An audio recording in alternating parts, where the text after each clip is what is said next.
Hello everybody and welcome. Today I'm going to be talking about Halo 5 Beta. Guardians Beta. Halo 5 Guardians Beta. Aha. So, very recently, I don't know if it was today as of recording or yesterday as of recording. It was today as of recording. I just checked. 343 released a Halo Waypoint blog that talked about what they learned from the Halo 5 beta. Now, personally, I thought the Halo 5 beta was very, very stable for a beta. The one change I would have made was add grenade indicators for the love of God. But there are several changes made to the game that they've talked about right now. There is a link to this blog down in the description, so you can check out this whole thing for yourself. Also, I apologize that I don't have any Halo 5 beta to show during this, but enjoy Halo footage in the back.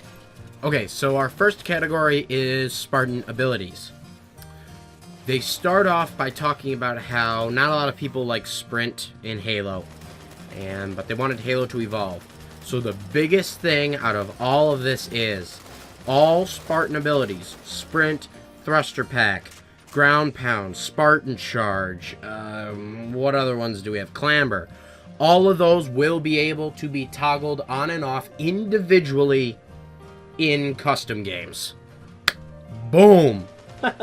This is something that we've wanted for a while, is the ability to have all these cool things but turn them off. So when Sprint was in Halo 4, a lot of people wish they could have turned it off. And you can, which is kind of like what was going on with Halo Reach, only, on a much bigger scale. Some of the other things that they're going to be doing: increasing base speed of your Spartan, increasing strafe acceleration for faster, more responsive strafing, reduce top sprint speed. So what they're doing is narrowing what they call narrowing the delta between base movement and sprint, making it so you move faster but not that much faster. Modify ground pound controls to prevent conflicts with crouch jumping. The crouch button and the ground pound button are the same button. And some people were trying to crouch jump, and instead of jumping, they slammed on the ground. That was never an issue for me, because I never really crouch jump, and with Clamber, I really like Clamber a lot better. Or Clamor? Clamor? Clamber. Clamor.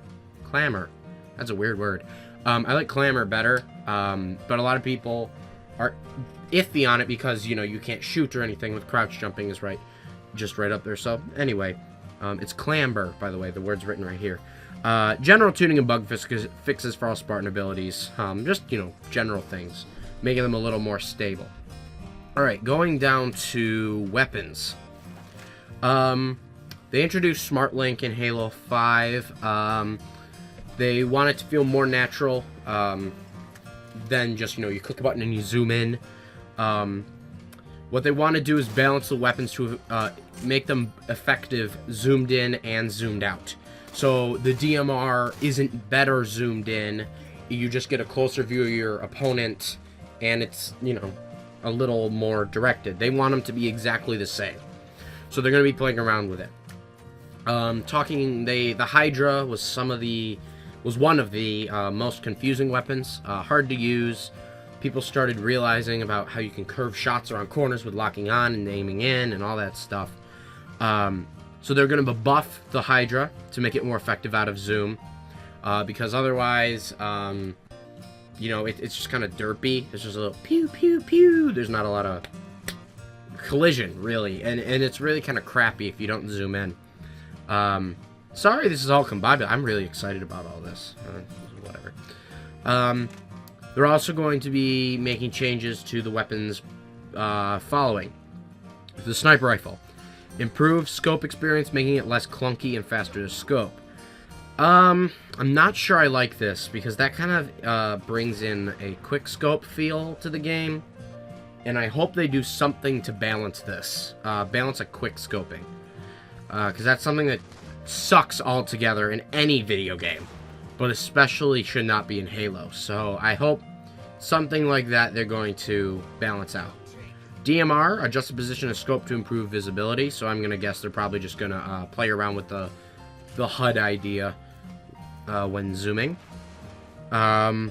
Bring back the SPNKR rocket launcher as a legendary version of the weapon.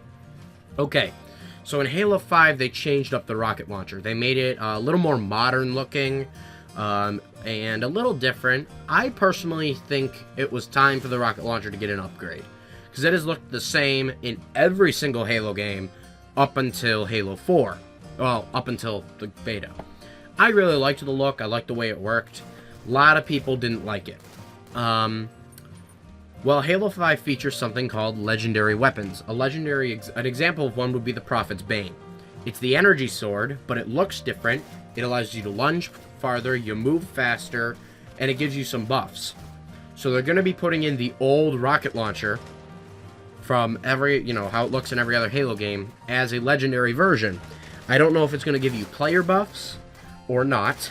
It'll probably have the aerial lock-on ability and probably won't just be free fire.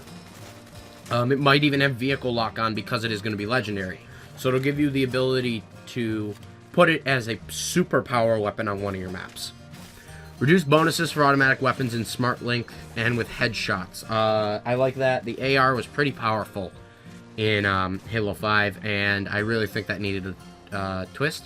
Remove grenade detonation in midair based on weapon fire. I'm not sure what that means. That might mean you can't shoot grenades out of midair anymore, which, if that is, I'm 50-50 on that. Ability to turn on or off vibration feedback for weapons. Alright, I don't really care about that. General tuning and bug fixes. Next, we move down to presentation. Presentations such as when your Spartans walk forward and they do their little, hey, look at us. Yeah, they wanted you to feel really immersive. They say, quote, each match includes an outro and a victory sequence. These are meant to reinforce your identity with your team, and show important locations within each map prior to battle to celebrate the winners of the match. Despite the fact that the intro and victory sequences in particular seem to be universally loved by Halo Bros, that we weren't 100% satisfied with the tone of these moments in the game, except the final sequences to feature considerably fewer chest bumps and high fives. So, I don't really know what that means, but I hope they're going to keep those intro cinematics. I really like that, and I like being able to pan over the map and see, like, okay, that's where the sniper rifle spawns, and that's where the sword spawns. As well as giving some information like AR starts and stuff like that. I'm going to guess they're going to tune it a little bit, maybe do the overview and not your Spartans looking out and, like, cheering and stuff. I did like all that. I hope they don't get rid of it. I hope they can just tweak it. Other improvements. Post-death replay. Basically, your kill cam. Will be an opt-in feature. After deaths, players will see a traditional follow cam and have the option to view a replay from the killer's perspective, instead of being able to quit the replay and watch a follow cam. As long as the feature is enabled within the playlist. Certain playlists, which I'm going to guess like snipers only or something, they're not going to show you that because they don't want you to show you the position of enemies. Medals. Decreased frequency and number of medals displayed in the medal feed. Spartan chatter will have the option to turn this on or off in the settings menu. I know a lot of people didn't like Spartan chatter. I personally thought it was awesome. I thought it was really cool to see, like, I can, have my guys talk to each other, and I can, it's really cool when you can't talk to your teammates to hear someone be like, hey, I have the DMR, or watch out, sniper over there, I really like that, but if you don't like it, you can turn it off. Adding highlights to play/drop weapons make them easier to see. I like that. I hope it's kind of like Halo 2's, where there was just like the Halo 2 anniversary make, where there was just a little target over the weapons, and only when you go near them. Like Halo 4 had it with ordnance, and all the things are popping up all over your screen. I do hope, however, that they add the ordnance system, or the ordnance marker, for the power weapons, and keep that in there. Because you really should know where the power weapons are on the map at all times. They're also going to be doing some general tuning for the announcer and Spartan chatter to reduce the frequency of events and focus on the information that matters most to players. That's a direct quote. So what I'm going to guess is that they don't say like, oh, thanks for the assist and stuff like that. They say stuff like grabbing a DMR, watch out for that sniper, grenade inbound, stuff like that. Okay, CSR. Basically, they're going to be improving detections, skill matching, balancing, preventing boosting, and general bug fixing. They're going to be trying to getting CSR better.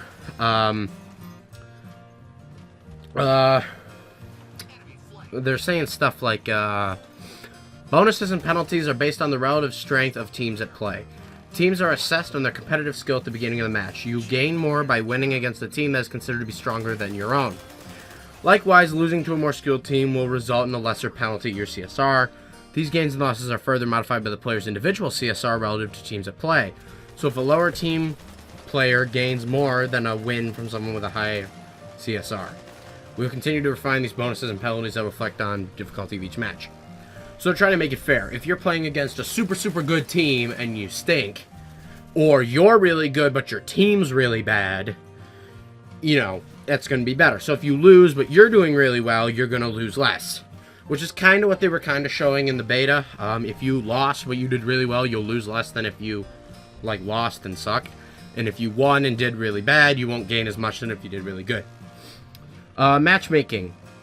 They're going to be trying to balance, you know, teams and all that stuff based on CSR, but also faster matches, better skill matchmaking, better feed to the players in the lobby of the matchmaking, better feedback, like, you know, who's doing what. Allow players to set desired data center for matchmaking, so you can set things closer to you.